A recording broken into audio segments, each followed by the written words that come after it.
రోమీలకు రాసినటువంటి పత్రిక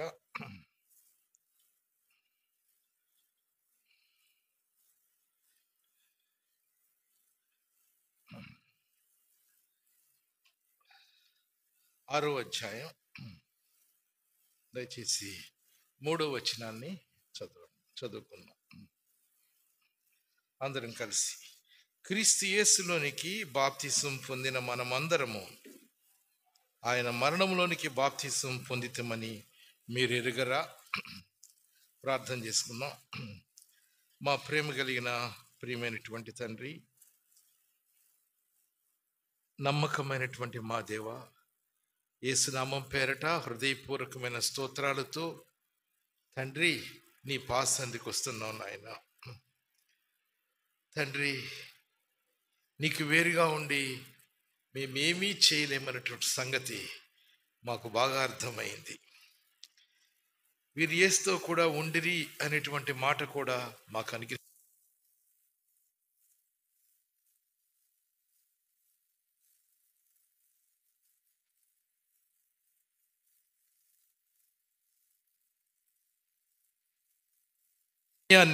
దయచేసి మీరు ఆశీర్వాదకరంగా చేస్తారు నమ్మిస్తూ తీస్తూ యేసు నామములో ప్రార్థించి వేడుకొంచున్నాము తండ్రి.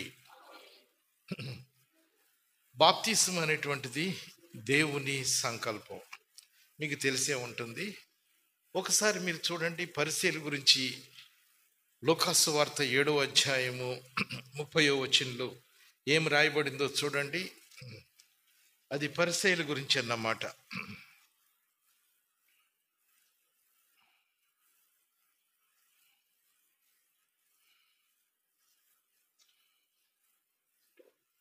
ముప్పై వచనం ప్లీజ్.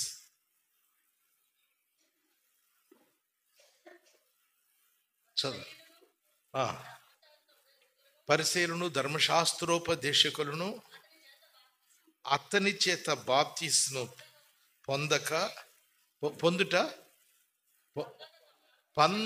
పొందక తమ విషయమై దేవుని సంకల్పము నిరాకరించిరి. కనుక ప్లెయిన్గా ఉంది, దానిలో సత్యం. బాప్తిసం అనేటువంటిది దేవుని సంకల్పం. మొన్న ఈ మధ్య మా సంఘంలో పిల్లలకు నేను ఒక లైబ్రరీ ఏర్పాటు చేసి వాళ్ళను బుక్స్ చదవమని చెప్పి చాలా ప్రేరేపించాను. బుక్స్ అంటే నాకు ఎంతో ఇష్టం. అవి నన్ను పెంచాయి, నా మార్గంలో దారి చూపించాయి. బుక్స్ అనేటువంటిది నా జీవితంలో ఒక భాగం అన్నమాట.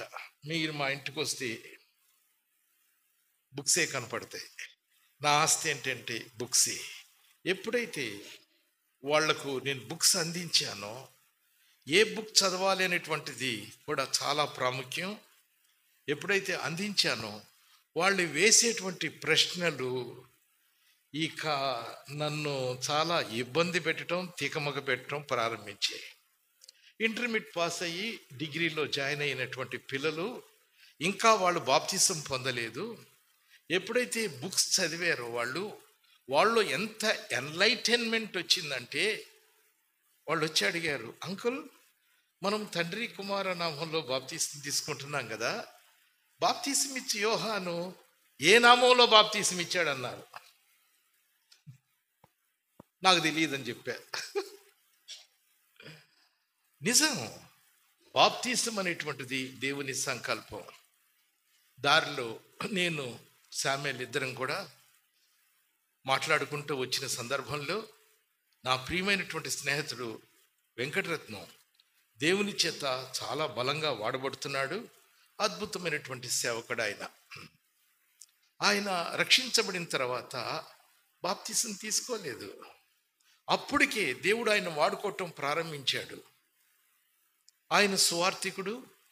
అతను సువార్త చెప్తుంటే ప్రజలు తండోపతండాలుగా మనుషులు పరిగెత్తుకుంటూ వచ్చేవారన్నమాట. కొంతకాలం అయిన తర్వాత నేను చెప్పానో తనకే కలిగిందో నాకు తెలియదు, అతను బాప్తిసం తీసుకోలేదు. నాకు గుర్తులేదు, నేను చెప్పానేమో, చాలా విషయాలు నేనే చెప్పాను. దీని సంగతి నాకు తెలియదు. ఒక రోజున అప్పటికే చాలా ప్రఖ్యాతిగాంచినటువంటి సేవకుడుగా మారిపోయాడు. ఇప్పుడు అతను అందరిలో బాప్తీసం తీసుకుంటే ఎన్నో ప్రశ్నలు వస్తాయి. కనుక అతన్ని తీసుకువెళ్ళి సంగారెడ్డిలో ఆండ్రూస్ గారైనటువంటి పెద్ద సేవకుడున్నాడు, అక్కడ బాప్తీసం ఇప్పించాను. ఎందుకు బాప్తీసం మీరు అడగొద్దు, అది దేవుని సంకల్పం. అది చాలామంది అనుకుంటారు ఇలా ముంచటం అనేటువంటిది వారిని క్రీస్తులోకి తీసుకురాదు. వారు విశ్వసించినప్పుడు వారు క్రీస్తులోనికి వస్తారు. బాప్టిజం అనేటువంటిది outward expression of inner reality. ఏదైతే లోపల అనుభవించామో అది బాహ్యమైనటువంటి వ్యక్తీకరణ అన్నమాట. పెళ్ళయిందా అంటే తాళి ఉంటే పెళ్ళైనట్టే కదా. పెళ్ళి అనేటువంటి కార్యక్రమం లేకుండా తాళి కట్టుకుంటే దానికి విలువ ఏమన్నా ఉందా? సేమ్ అంతే కూడా. కాబట్టి ఈ యొక్క బాప్తిస్మం అనేటువంటిది చాలా సందర్భాల్లో వెరీ సింపుల్ ఆత్మిక కార్యం. అది వాళ్ళు దేవుడే ఆత్మకార్యం చేసేసాడు, దేవుని ఇంట్లో చేర్చబడ్డాడు. చాలా సందర్భాల్లో మేము ఇంకా బాప్తిస్మం తీసుకోలేదు కదా, బలలో పాలు పొందొచ్చా అని అంటారు. ఒక వ్యక్తి రక్షించబడిన తర్వాత బాప్తిస్మం అనేటువంటిది ఒక కార్యక్రమం మాత్రమే, చాలా ప్రాముఖ్యమైనటువంటి కార్యక్రమం. అంత ఆత్మ ద్వారా వాళ్ళు క్రీస్తు యేసు యొక్క శరీరంలో చేర్చబడ్డారు. నో అభ్యంతరం ఏమీ లేదు, వాళ్ళు బలలో పాలు పొందవచ్చు. ఆ తర్వాత సందర్భాన్ని బట్టి అనుకూలతను బట్టి వాళ్ళ బాప్తిస్మం వాళ్ళు తీసుకుంటారన్నమాట. చాలా సందర్భాల్లో మీరు రక్షించబడ్డారా అని అంటే వాళ్ళు అంటారు ఇంకా మేము బాప్తిస్మం తీసుకోలేదు అంటారు. అంటే బాప్తిస్మం తీసుకోవడం రక్షణ అని వాళ్ళ ఉద్దేశం అన్నమాట. గుడివేళ్ళలో కొంతమంది రక్షించబడ్డారు, వాళ్ళకి బాప్తిస్మం ఇవ్వటానికి సిద్ధపరిచారు వాళ్ళు. ఒక ముందు రోజు నేను వెళ్ళాను. వెళ్ళిన తర్వాత ఆ బాప్తిస్మం తీసుకున్నటువంటి లిస్టులో ముస్లిమ్స్ కూడా ఉన్నారు. ఆశ్చర్యం, ముస్లిమ్స్ రక్షించబడటం అంటే. ఈవెన్ హెబ్రోనిక్ చరిత్రలో కూడా ఎక్కువ మంది ముస్లిమ్స్ ఏమీ లేరు, కొద్ది మందే. మామూలు కాదు ఆ సంగతి. 5 సిస్టర్స్ అన్నమాట బాప్తిస్మం కోసం పేర్లు ఇచ్చారు, వచ్చారు. ఆ రోజు వాళ్ళతో మాట్లాడుతున్నాను, నాకు అర్థమైపోయింది వీళ్ళకి రక్షణ లేదు. నేను వాళ్ళని అడిగాను మీరు ఎలా రక్షించబడ్డారు అన్నప్పుడు వాళ్ళు చెప్పింది ఏంటో తెలుసా? అయ్యా మా ఆయన తాపీ మేస్త్రి, ఒక రోజున పైన తాపీ చేస్తున్నప్పుడు అనుకోకుండా కాళ్ళు జారి కింద పడ్డాడు. ఎందుకు ఏమైందో ఏమో కానీ అల్లా అనలేదు, యేసు ప్రభువా అని అన్నాడు. కింద పడ్డాడు అంతస్తుల మీద నుండి. అక్కడ కింద గాజు పెంకులునే, ఆయనకి ఏమీ జరగలేదు. అప్పుడు యేసు ప్రభువు నమ్ముకున్నాం అన్నారు. నాకు అర్థమైపోయింది వీళ్ళు రక్షణ కార్యం జరగలేదు, ఏదో ఒక అద్భుత కార్యాన్ని బట్టి వాళ్ళు వచ్చేసారు. మరి వాళ్ళని అఫెండ్ చేద్దామా? నేను అన్నాను, అమ్మా మీరు కొంతకాలం ఉండండి, తర్వాత మీరు బాప్తిస్మం పొందిద్దరు, కానీ ఇప్పుడైతే వద్దు. మీరు అర్థం చేసుకున్న తర్వాత మీరు బాప్తిస్మం పొందుతారని మర్యాదగా అతి జాగ్రత్తగా వాళ్ళకి చెప్పాను. వాళ్ళు అన్నారు, అలా కాదయ్యా, చాలా కాలంలో వస్తున్నాం, ఇంకా మేము బైబిల్ కొనుక్కున్నాం, చర్చికి వస్తున్నాం. అంతా కరెక్టే. వాళ్ళు చెప్పిన దానిలో ఇసుమంత లేదు, ఇసుమంత తప్పు లేదు, కానీ వాళ్ళలో ఆత్మకార్యం జరగలేదు, రక్షణ లేదు. నేను వాళ్ళని ఎలాగో ఒప్పించానో వాళ్ళని పక్కన పెడితే మేడ మీద నుండి కిందకి వెళ్ళారు. కిందకి వెళ్ళి వాళ్ళు గావురుని ఏడవటం ప్రారంభించారు. అక్కడ ఉండేటువంటి పెద్ద సిస్టర్స్ అనుకున్నారు పైన అనతో మాట్లాడారు కదా, కాబట్టి వీళ్ళకి ఇప్పుడు పాప పశ్చాత్తాపం కలిగింది, అందుకు ఏడుస్తున్నారేమో అని వాళ్ళు అనుకున్నారు. అప్పుడు ఒక ఆమె రివ్వున పైకి సుడిగాల్లాగా పైకి వచ్చింది. ఆమెతో పాటు 4 వచ్చారు. ఆమెలో ఒక దెయ్యం ఉంది. ఆ దెయ్యం నాతో ఇలా అంటుంది, అయ్యా వాళ్ళందరూ రక్షించబడ్డారు, నువ్వు బాప్తిస్మం ఇవ్వటానికి వెనుకాడి తప్పు చేయొద్దంటుంది. నాకు అర్థమైంది. వెంటనే I bind the Satan in the name of Jesus అనగానే అంత దూరం వెళ్ళి పడింది. ఎస్, బాప్తిసం అనేటువంటిది దేవుని సంకల్పం. పౌలేం చెప్తున్నాడు బాప్తిసాన్ని గురించి? మరేమీ లేదు, క్రీస్తుతో మన యొక్క ఐడెంటిఫికేషన్, అంటే గుర్తింపు, స్వారూప్యత, ఆయనలో ఐక్యత అనేటువంటిది. దేనిలో ఐక్యత? ఆయన మరణములో ఐక్యత, పునరుద్ధానములో ఐక్యత, సమాధి, ఆయనతో పాటు మరణించాము, ఆయనతో పాటు సమాధి చేయబడ్డాము, ఆయనతో పాటు మనం తిరిగి లేచాము. అంటే క్రీస్తుకు ఏం జరిగిందో మనకు అదే జరిగిందన్నమాట. క్రీస్తు ఆయన చనిపోయినప్పుడు, ఆయన పునరుద్ధానుడైనప్పుడు, క్రీస్తు మరణము, సమాధి, పునరుద్ధానం సాదృశ్యంగా ఒక విశ్వాసి నీటిలో ముంచబడి మరలా తీయబడతాడు. మొట్టమొదటిగా ఆయన మరణములో ఐక్యత. 3వ వచనం చదవండి.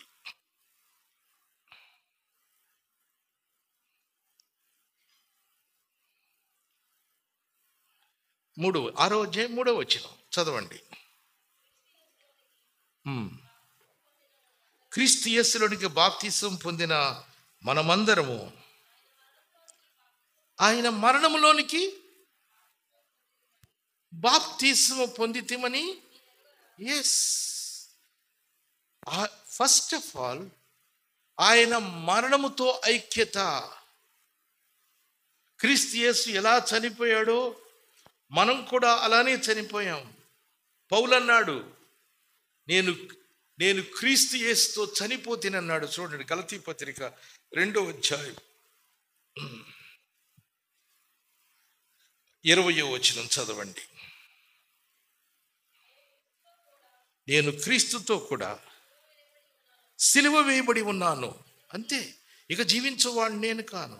చూడండి, ఒక తాగుబోతు చచ్చిపోయాడు అనుకోండి, చనిపోతే మద్యం అతన్ని ఆకర్షించలేదు, అతను దాన్ని వాసన చూడలేడు, దాన్ని టేస్ట్ చూడలేడు, ఆ మద్యం ఏ రీతిగా అతని మీద ప్రభావం చూపలేదు. కాబట్టి ఇక ఒక మరణానుభవం అన్నమాట. ఈ లోకానికి మనం చనిపోతాం, పాత పద్ధతులకు మనం చనిపోతాం. అవి మనకి ఏమాత్రం కూడా ఆకర్షించే శక్తి వాటికి ఉండదు. నేను చింతూరు ఒక మిషనరీని పంపించాం సేవ కోసం. భద్రాచలం అవతల 70 కిలోమీటర్లది అడవి. ఆ కాలంలో అడవి. సైమన్ అని పేరు మార్చారు అతనికి. అతను భయంకరమైన తాగుబోతు. ఉదయాన్నే లెగ్గానే తాగటం, మధ్యాహ్నం తాగటం, రాత్రి తాగటం, ఇంకా బానిస అయిపోయాడు దానికి. నిజంగా అతడు రక్షించబడ్డాడు. అతడు నాకు తన సాక్ష్యాన్ని చెప్పాడు. అందరి సాక్ష్యం ఇలానే ఉంటుందని అనుకోవద్దు మీరు. అయితే ఒక రోజునట షాప్కి వెళ్ళాడట. అక్కడ తాగిన వాళ్ళు కొంతమంది వచ్చారట. ఎప్పుడైతే ఆ తాగుడు వాసన అతనికి తగిలిందో కడుపులో తిప్పేసి అక్కడ ఉండలేకపోయాడట.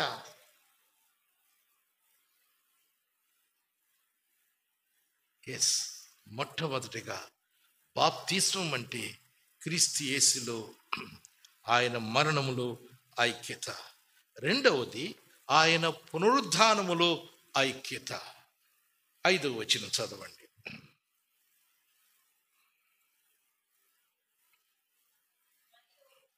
మరియు ఆయన మరణం యొక్క సాదృశ్యమందు ఐక్యముగా అయిన వారి ఎడల ఆయన పునరుద్ధానములోను, ఎస్, పునరుద్ధానములో కూడా ఐక్యత కలిగి ఉంటాం. పాపానికి చనిపోవటమే కాదు, మృతుల్లో నుండి లేపబడ్డాము. నిత్య జీవంలో మనం నడుస్తున్నాం. మరి లాజరును మీరు చూడండి, 11, 12 అధ్యాయాలు మనం చూసినట్లయితే ఆయన లేపబడ్డాడు. మరణంలో ఉండి ఆయన లేపబడ్డాడు. అలానే జీవించాడు ఆయన. 12వ అధ్యాయంలోకి వచ్చేటప్పటికి యేసు ప్రభువుతో కూడా ఆయన మరి దానిలో కూర్చున్న వారిలో అతడొకడు. యేసుతో పాటు కూర్చున్న వారిలో అద్భుతం. ఆ బేతనీలో జరిగింది అద్భుతం. యేసు ప్రభు వెళ్ళాడు. ఆ సమాధి ముందు నిలబడ్డాడు. చనిపోయిన వాడి పేరు పెట్టి పిలిచాడు, లాజరు లేచి రా అన్నాడు. ఆ శబ్దం ఆ గుహలోనికి వెళ్ళింది. అది ప్రతిధ్వనించింది. ముఖానికి కట్టినటువంటి తడిగుడ్డ లోనుండి, చెవుల్లో నుండి లోపలికి వెళ్ళింది. ఎక్కడో తాకింది, గుండెని తాకింది. మరలా గుండె కొట్టుకోవటం ప్రారంభించింది. గడ్డగట్టినటువంటి రక్తం మామూలుగా మారింది. క్షణాల్లో జరిగింది. ఏ వైద్య చరిత్ర దీనికి ఆన్సర్ చెప్పలేదు. మనిషి లేచి వచ్చాడు. లేవటమే కాదు, పునరుద్ధానంలో అతడు జీవించాడు. యేసుతో పాటు ఆయన ఆ థ్యాంక్స్ గివింగ్ మీటింగ్లో, ఆ బేతనీలో ఆయన ఉండటం ఆశ్చర్యం కాదా? మార్తా మరియలు ఎన్నిసార్లు అనుకుంటారు ఇది కళ, ఇది నిజమా? ఆశ్చర్యంలో ఆశ్చర్యం.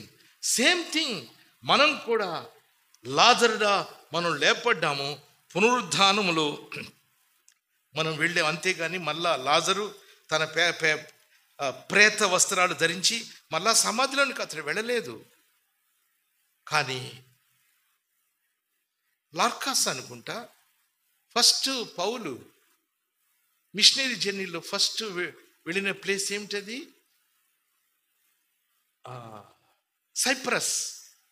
సైప్రస్లో ఆయన బిషప్గా ఉన్నాడు. అక్కడే చనిపోయాడు. ఆ సమాధి ఇప్పటికీ ఉంది. ఆ సమాధి మీద రాసింది Lazar the friend of Jesus అని రాసింది. ప్రపంచంలో ఎవరికైనా 2 సమాధులు ఉన్నాయంటే, ఒకటి లాజరు, రెండవది డేవిడ్ లివింగ్స్టన్. పునరుద్ధానములో ఐక్యత, సేవ చేశాడు. ఒక బిషప్గా అక్కడ ఉన్నాడు. ఇప్పుడు 13వ వచనాన్ని మీరు చూడండి. ఎవరైతే మరి తిరిగి లేపబడ్డారో, పునరుద్ధానంలో పాలివారయ్యారో, వాళ్ళు తమ శరీరాలని ఎలా అర్పించుకుంటారో 13వ వచనంలో రాయబడింది. మీ అవయవములను దుర్నీతి సాధనములుగా అప్పగింపకుడి, అయితే సజీవులమనుకుని మిమ్మల్ని మీరే దేవునికి అప్పగించుకునుడి. మీ అవయవములను నీతి సాధనములుగా దేవునికి అప్పగించండి. ఇక దుర్నీతికి సాధనాలుగా మన శరీరాలు, శరీర భాగాలు. ఈ శరీరము మన ప్రాణం మనది కాదు. దేవుడు అంటున్నాడు, నేడే నీ ప్రాణమును నేను అడుగుచున్నాను. మన దేహం దేవుని చేత మనకు అనుగ్రహించబడింది. ఈ లోకంలో ఏది కూడా మనది కాదు. కనుక ఈ అవయవాలు, ఈ దేహం దుర్నీతి సాధనములుగా అప్పగించవద్దు. దావీదు చూడండి, తన కనులు చూడరానివి చూశాడు. తన మనస్సు ఒక దుష్ట ప్రణాళిక రచించింది. తన చేతులు అతని ఊరియాక మరణమును గురించినటువంటి సంతకం చేసింది. అలా కాదట. ఈ యొక్క దేహమట దేవుని సాధనములుగా, బాప్తిస్మం ఇచ్చి యోహాను కాదు కానీ ఈ యొక్క సువార్తికుడైనటువంటి యోహాను తన కనులతో దేవుని దర్శనాలు చూశాడు. ఆయన తన చెవులతో దేవుని వర్తమానం విన్నాడు. తన వ్రేళ్లతో ఆ పుస్తకాలు రాశాడు. కాబట్టి మనకున్నదంతా కూడా దేవునికి ఉపయోగించబడాలి. చాలా సందర్భాల్లో మన ఫ్యామిలీ దానికి అంగీకరించకపోవచ్చు. ఇది సత్యం. దీనికి మూల్యం చెల్లించాలి మనం. కుటుంబంలోనే వ్యతిరేకత వస్తుంది. మోషే ఏ రీతిగా తన కర్రను దేవుని కోసం వాడాడో, దావీదు ఏ రీతిగా తన యొక్క వడిసెలను దేవుని కోసం వాడాడో, కత్తిని ఎలా వాడారో, అదే రీతిగా మనం కూడా మనకున్న దానంతటితో కూడా దేవుని కోసం జీవించాలి. ఒకటి మరణంలో ఐక్యత, రెండవది పునరుద్ధానంలో ఐక్యత, ఇక చివరిది మూడవది సంఘములో ఐక్యత. మొదటి కొరింథీ పత్రిక 12వ అధ్యాయం.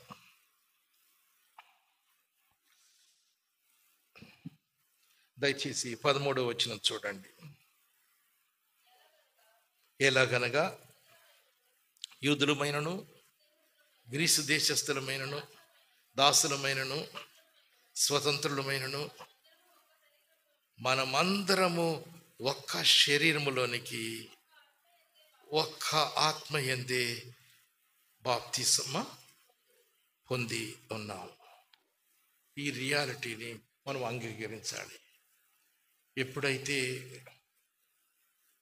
బాప్తిసంలో అవుతున్నామో క్రీస్తు యేసు యొక్క శరీరము అంటే స్థానిక సంఘం కాదు, సార్వత్రిక సంఘంలో మనం చేర్చబడుతున్నాం. Thank God. అలా చేర్చబడినటువంటి వాళ్ళు ఏ బ్యానర్ కింద ఉన్నా, ఏ పేరు కింద ఉన్నా వాళ్ళు చేర్చబడ్డారా, వాళ్ళ మనం అంగీకరించాల్సిందే. ఓసారి జాన్ కెనడీని నేను అడిగాను, బ్రదర్ పెంతెకోస్తల సంగతి ఏంటి అని అడిగాను నేను. ఆయన ఎంత చక్కని సమాధానం చెప్పాడు. Their foundation is correct but construction is wrong అన్నాడు. ఫౌండేషనల్ వరకు వారు నిజంగా రక్షించబడ్డారు, కన్స్ట్రక్షన్లోనే కొంత లోపం వచ్చింది. మన ఇండియన్ పెంతెకోస్తులే మన పరువు తీశారు. ఫారిన్లో ఉన్నటువంటి పెంతెకోస్తు ఎంత మోడరేట్గా ఎంత బాగుంటారు. ఈ పెంతెకోస్తులో ఉన్నటువంటి ఒక great god servant Derek Prince, ఆయన మెసేజెస్ నన్ను ఎంత ఎడిఫై చేసాయి. అది సత్యమైతే అంగీకరించడానికి వాళ్ళ బ్యానర్ మనకు అడ్డా. చేర్చబడ్డాము అంటే దేవుని సంఘంలోనికి చేర్చబడ్డాం, కానీ హెబ్రోన్లో చేర్చబడ్డాం, లేకపోతే పెంతెకోస్తులో చేర్చబడ్డాం. ఈ యొక్క మైండ్ సెట్ నుండి మనం ఎందుకు బయటికి రాము? అతడు దేవుని చేత అంగీకరించబడితే మనకేమి రోగం? ఒక సిస్టర్ తప్పు చేసింది. ఆరంభ దినాల్లో మానవ సంబంధమైన రోషం నాకు ఉండేది. దైవ సంబంధం రోషానికి మానవ సంబంధ రోషానికి ఎంతో వ్యత్యాసం ఉంది. అంతే. ఆమె ముఖం నేను చూడలేదు, ఆమె నేను క్షమించలేదు. ఒకరోజు దేవుడు నాతో మాట్లాడాడు.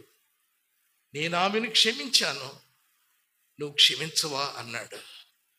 గుండె బద్దల చేసింది ఆ మాట. వెళ్ళి అక్క అని కౌగులించుకొని ఆ మెడ మీద నేను ముద్దు పెట్టుకున్నాను. ఇప్పటికీ నన్ను నేను క్షమించుకోలేను. ఆమెను తృణీకరించిన నేనే పాటివాణ్ణి కాదనటానికి. ఎస్, ఈవెన్ సిస్టర్స్ కూడా జీవమని కృపావరంలో వాళ్ళు పాలిభాగస్తులు. ఈ లోకపు అడ్మినిస్ట్రేషన్ కోసం, ఈ లోకంలో సంతానోత్పత్తి కొరకు స్త్రీగాను పురుషునిగాను చేశాడు దేవుడు. మూడో జెండర్ ఏంటో నాకు తెలియదు, బైబిల్కి తెలియదు. అయితే ఎస్, ఆమెను కూడా గౌరవించడం నేను నేర్చుకున్నాను. నేను దీనిలో భాగం అనుకున్నాను. నేను ఈరోజు సేవ చేస్తున్నాను, నేను ఇలా ఉన్నానంటే తన కాంట్రిబ్యూషన్స్ మామూలు కాదు. నేను ఒకరోజు అన్నాను, తన పేరు సుందరి, పరలోకంలో నాకన్నా నీకే ఎక్కువ బహుమానం ఉంటుందని యథార్థంగా అన్నాను. అప్పుడు తను నవ్వుతూ అంది, ఫోన్లో సంభాషణ ఇది, ఏదన్నా ఉందంటే మీరే లాగేశారు కదా కింద అంది. ఎస్, ఆమెను ప్రేమించటం తేడా ఏమి లేదు క్రీస్తు యేసులో.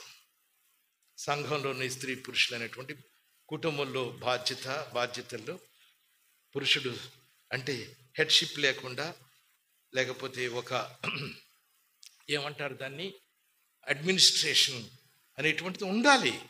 ఫ్యామిలీలో అడ్మినిస్ట్రేషన్ ఉండాలి. అడ్మినిస్ట్రేషన్లో ఫైనల్ అథారిటీ పురుషుడికి దేవుడిచ్చాడు. ఏ కుటుంబంలో అయితే స్త్రీ అధికారిగా ఉంటుందో, అది నేను చెప్పాల్సిన అవసరం లేదు. ప్రపంచ చరిత్ర మీరు చూడండి. ఇండియాకి ఇందిరాగాంధీ పరిపాలన చేసిన ఇందిరాగాంధీ అడ్మినిస్ట్రేషన్ ఫెయిల్. అదే కాలంలో శ్రీలంకలో బండారు నాయక, ఆమె అడ్మినిస్ట్రేషన్ ఫెయిల్. పాకిస్తాన్లో బేనజీర్ భుట్టో స్త్రీ, ఆమె అడ్మినిస్ట్రేషన్ ఫెయిల్. ఇంగ్లాండ్లో మార్గరెట్ థాచర్, ఆమె అడ్మినిస్ట్రేషన్ ఫెయిల్. తర్వాత ఇజ్రాయెల్ దేశంలో గోల్డా మేయర్, ఆమె అడ్మినిస్ట్రేషన్ ఫెయిల్. దేవుడు ఎప్పుడు కూడా అడ్మినిస్ట్రేషన్లో ఉంచలేదు. పైగా బైబిల్ బాధపడుతుంది, అయ్యో నా ప్రజలను స్త్రీలు ఏలిరి. ఒక ఆయన, ఈ యొక్క రాజమణి మీకు తెలుసా, భగత్ సింగ్ కన్నా ఎక్కువ రెవల్యూషన్ ఉన్నటువంటి నా వ్యక్తిగత అభిప్రాయం అది. ఈయనైతే దేవుడు ఎన్నుకున్న పాత్ర, యుగ పురుషుడినా. ఆయనకైతే వాక్యం ఎక్కువ తెలుసు, మామూలు వ్యక్తి కాదు. ఆయన ఆక్సన్ స్టంబుల్ అనే మెసేజ్ ఇచ్చాడు 1950s. ఎడ్లకు కాళ్ళు జారాయి. అది తెలుగులో నేను తర్జుమా చేసింది నేనే. దానిలో అన్నాడు స్త్రీల గురించి, అమ్మ మీ అవసరత సంఘానికి ఎంత ఉంది. ఈరోజు హెబ్రోన్ ఇలా ఉందంటే మీ ప్రార్థనలే, కానీ మీ స్థానం ఏంటో మీరు గమనించాలి. బైబిల్ ఏం చెప్తుందో, లాజరు పునరుద్ధారణైన తర్వాత యేసుతో కూర్చున్నటువంటి ఆధిక్యత లాజరుకే ఇచ్చాడు, కానీ మార్తా మరియలకి ఇయ్యలేదు. కనుక మీ స్థానంలో ఉంటే ఒక ఫ్యామిలీ కానీ ఒక చర్చి కానీ ఎంత బ్యూటిఫుల్ అడ్మినిస్ట్రేషన్. నేను యాక్సెప్ట్ చేస్తాను. మీరు చెప్పండి నాకు, మీరు స్త్రీలు సంఘంలో ఆరాధన చేయొద్దని బ్రదర్స్ అంటారు కదా, మనం ఎందుకు ఆరాధన చేస్తాం? మనం కానీ పెంతుకొస్తు సంఘంలో పుట్టినట్లయితే ఈ పాటికి భాషల్లో మాట్లాడి ఉండేవాళ్ళం. లేదా మనం ఆ యొక్క బ్రదర్ల సంఘంలో ఉంటే స్త్రీలు మౌనంగా లిటరల్గా వాళ్ళు ఉండేవాళ్ళు.